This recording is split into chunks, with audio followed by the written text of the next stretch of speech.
Happy New Year mga kaibigan. Ayan, 12:46 na no. Open pa rin ang tindahan ni Ate GB at may bumibili pa ng unsa inyo? May tipula. Emperador. Isa? 160. 160. Dako, 160. Yan, kaibigan no. Alas 12 ng umaga. Ating gabi pala. May bumibili pa sa aming tindahan. Yan, Emperador daw. Bigyan na naman na natin si customer ng Emperador, dear friends. Yan.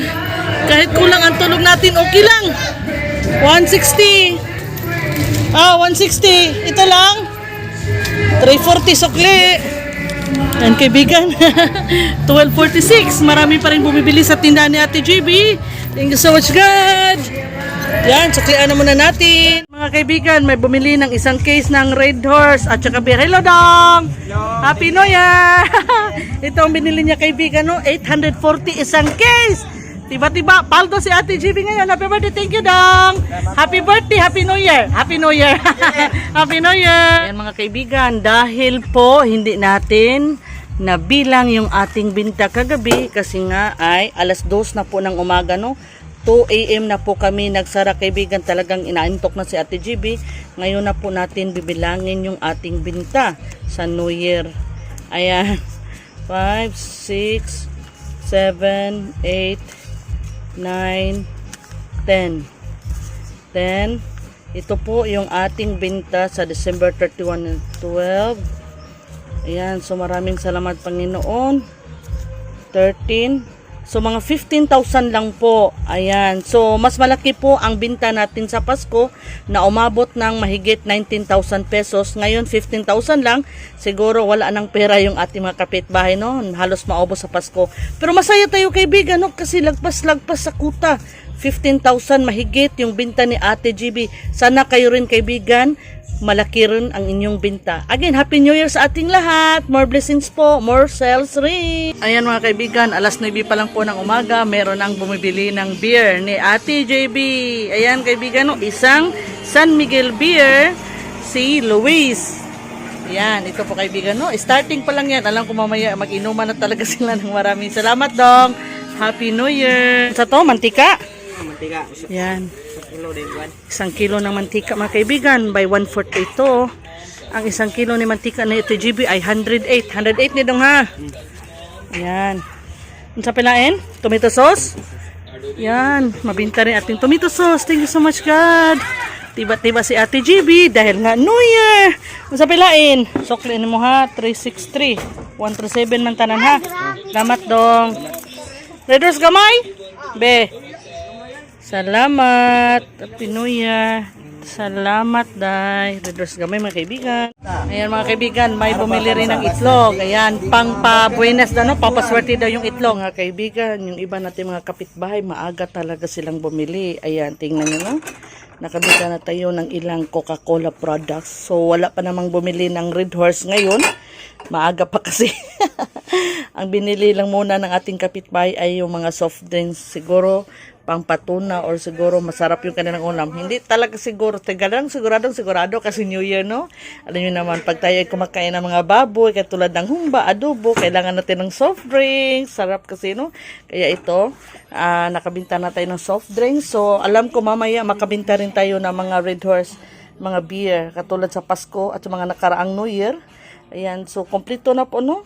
Sa Pasko po ay 17 cases ata yung aking beer, Red Horse at San Miguel. Meron din dito kaibigan, 4 na cases. Nilagay ko lang sa case ng Coca-Cola kasi wala na akong case ng beer. Ayan. So ngayon, mga 14, 15 cases, no? Mas marami sa Pasko kaibigan. Ayan. Alam ko kaibigan, mas malakas yung Pasko kaysa New Year. No, puno rin yun dito kaibigan. 3 refrigerator ang ating ginagamit, no? Ayan. So, mas malakas ang bintahan sa Pasko, kaibigan, kasi maraming pera yung ating mga kapitbahay, yung kanilang mga bonuses. Ngayon, medyo, yung iba, ubos ng kanilang 13th month, ubos ng kanilang 13th month pay, ubos ng kanilang bonus sa Pasko. Pero, kahit ubos, maganda pa rin, no? Kasi nga New Year. May gusto mo na naman tayo sa wala?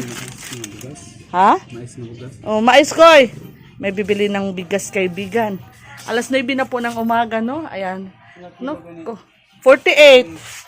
Kung naalala nyo yung aking video 2 days or 3 days ago, sinabi ko na magbinta tayo ng bigas kasi maraming bibili ng bigas sa New Year. Kasi nga, pamahiin na yun kaibigan na dapat puno ang kaban o puno ng bigas ang lalagyan natin, no?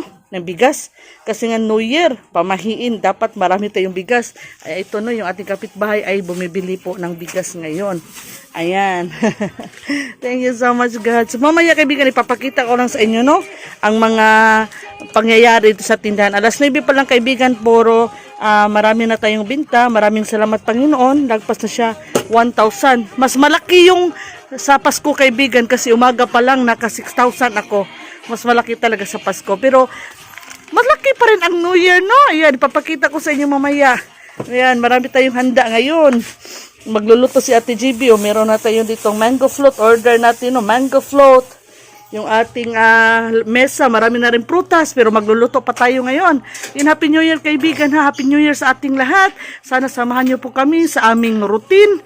Every New Year. Dito sa aming tindahan. Ayan, Sari-Sari Store. Routine. O, tingnan nyo, no? Ayan, ayan. Pampag-good vibes si Francis. Happy New Year, everyone, ha? Huwag nyo kaming iwan. Tingnan natin kung gaano kalakas ang bintahan nating lahat ngayong New Year. Ayan mga kaibigan, habang tayo ay nasa ating tindahan, busy sa ating mga customers, no? Meron naman si Francis dito, no? Si Francis ang katuwang ko sa pagbabantay kasi yung anak namin may trabaho sa gabi. So, natutulog siya ngayon. So, naghanda ako ngayon kaibigan para sa New Year. Ito yung chiffon cake ko. Isa to maliit, yung isa hindi pa dumating. Nag-order po ako online and hindi pa dumating yun. So, hinihintay natin yung isang chiffon cake. Narito na yung ating mga prutas. And of course, dito tayo sa ating maliit na kusina. Nagluluto po si Ate GB ngayon. Ayan, shout out sa aking mga pusa. Ayan, nagluluto. Kaunti lang po yung handa ko kaibigan. Ito po ay pork spare ribs. Ito po yung pork humba at magluluto rin po tayo ng bami. Yung pansit, no? Pansit canton with longi. Bami po yun. Ayan. So, ito na yung mga recados ni Ate GB. Kaunti lang po kasi naman 4 lang kami, no? So, 3 lang po yung ulam namin for New Year. Pork spare ribs, pork humba, at saka yung bami. Ayan. So, si Francis muna ngayon ang tagabantay ng ating tindahan. Ayan. Salamat nga pala sa Panginoon, no? Huwag natin kalimutan magpasalamat sa Diyos kaibigan, no? Na maganda yung 2025. At sana sa 2026 maganda ulit. Hello, Francis! Happy New Year! Siya na muna. Hoy! Busy siya sa phone. Siya yung nagbabantay ngayon kaibigan kasi busy tayo sa pagluluto. Again kaibigan, Happy New Year ha. Sana samahan nyo kami hanggang matapos ang taon na ito, year 2025. Again, thank you so much kaibigan. Happy New Year! Ayan mga kaibigan, Happy New Year! Luto na po ang 3 ulam ni Ate GB para sa aming family. Ito po ay yung kanang tinatawag namin na bami. Ito ang pork spare ribs at ito yung pork humba. O, diba? At meron kaming konting prutas at cake. Ayan lang po yung handa namin kasi walang pera. Sana all walang pera. Happy New Year everyone! Kain po tayo. Thank you so much God sa blessing. Sa to, mantika. Mantika. Yan. 1 1 kilo kilo ng mantika mga kaibigan. By 1/4 ito. Ang 1 kilo ni mantika na ito GB ay 108. 108 ni dong ha. Yan. Ang sa pilain? Tomato sauce? Yan. Mabinta rin ating tomato sauce. Thank you so much God. Tiba-tiba si Ate GB dahil nga New Year. Kung sa pilain, suklin mo ha, 363. 137 man tanan ha. Salamat dong. Redors gamay? Be. Salamat. Happy New Year. Salamat, day. Redors gamay mga kaibigan. Yan mga kaibigan. Uling duha inday. May bumibili na naman ang uling. Napakalakas po ng bintahan natin ng uling. Kunin natin na sa ilalim. Yan, malapit na kasi maubos yung uling natin, GB, no? Nasa ilalim na po siya. Kanina, ang dami nito kaibigan, pero kasi nga may occasion, New Year, kaya mabintang-mabinta. Uling. Kaya ito yung sinasabi ko sa aking vlog, no? Napisukli, day! Na isa sa mga mabintang produkto na dapat nating itinda sa ating tindahan ngayong New Year ay ang uling. Puhunan po ay 10 pesos, binibinta ko ng 14. 13 pala, no? 3 pesos lang yung aking tubo. Ano, day, salamat. Saan mo dong? Winston, ayan, bumili na. May bumili rin ng Winston. Salamat Panginoon. Malakas ang ating bintahan. Kasi nga New Year, another customer, beer ulit. Salamat. Ano naman yan? 11 pa lang po ng umaga, no? Kanina pa nag-inuman yung ating kapitbahay, no? Kaya tara pala, Koy. Oh, pang-5 na daw to, kaibigan. Ihatag na, Koy. Kaya mag-refill pa ko. Ito talaga, kaibigan, ha? Kung anong yung ating kinuha sa ref, dapat mag-refill po tayo. Uy, nasa lalim pala yung beer. Paano ko mag-refill? Si Francis na mag-refill, Koy. I-refill ako, Koy. Asang beer ani mo ay ton? Wala pala dito yung beer, kaibigan. Nasa computer. Pala ko pa nga nasa jibe. Andito pala yung beer. O, tingnan nyo. Kana ba? Oo nga, computer pala. Dapat talaga, kaibigan, mag-refill tayo, no? Kung ano mang bilhin ng ating customer, mag-refill dahin ta. Sabi sa'yo pa, mag-refill dayon. Para may malamig ulit. Ayan. Thank you so much, God. Malakas yung ating bintahan. New Year kasi, kaibigan. No? Sa New Year at Pasko, sure, malakas ang bintahan. Ayan, mga kaibigan, hapon na, no? Ang oras po ay alas 5 na ng hapon. At masaya tayo kasi nakabinta tayo ng malaki kaninang umaga at saka tanghali. Check natin yung ating partial na binta, dear friends. Alas 5 na ng hapon.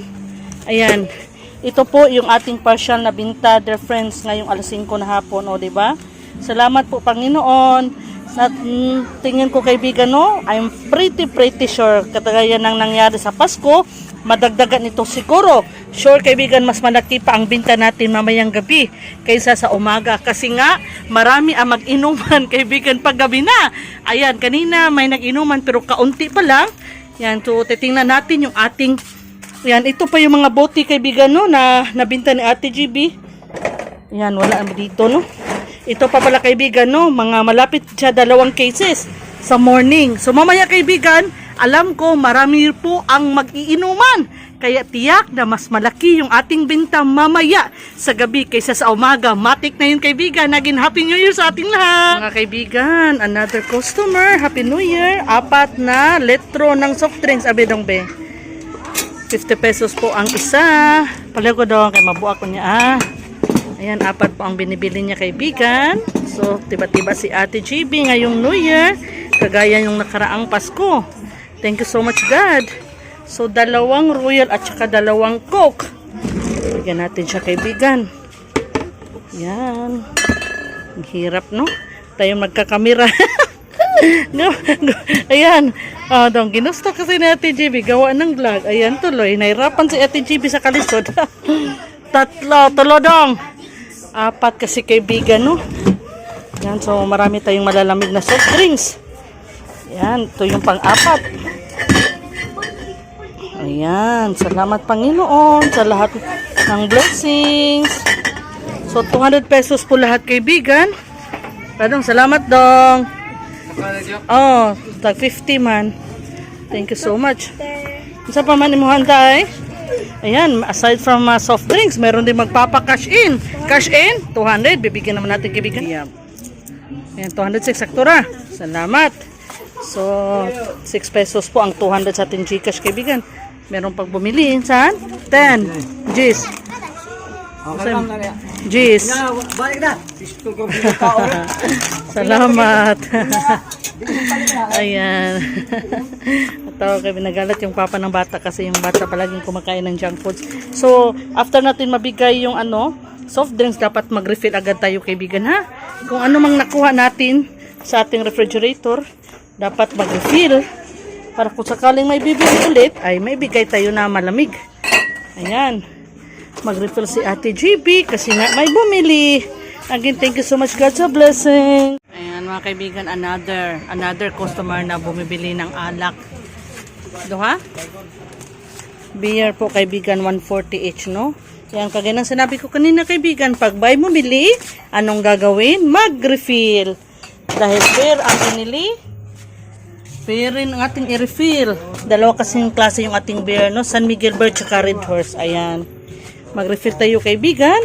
Punasan na muna natin, no? Kasi maraming alikabok. Yan. Tapos punasan, mag-refill tayo para lumamig. Ayan. Salamat, Panginoon, no? At marami po tayong binta or malaki yung ating binta ngayon.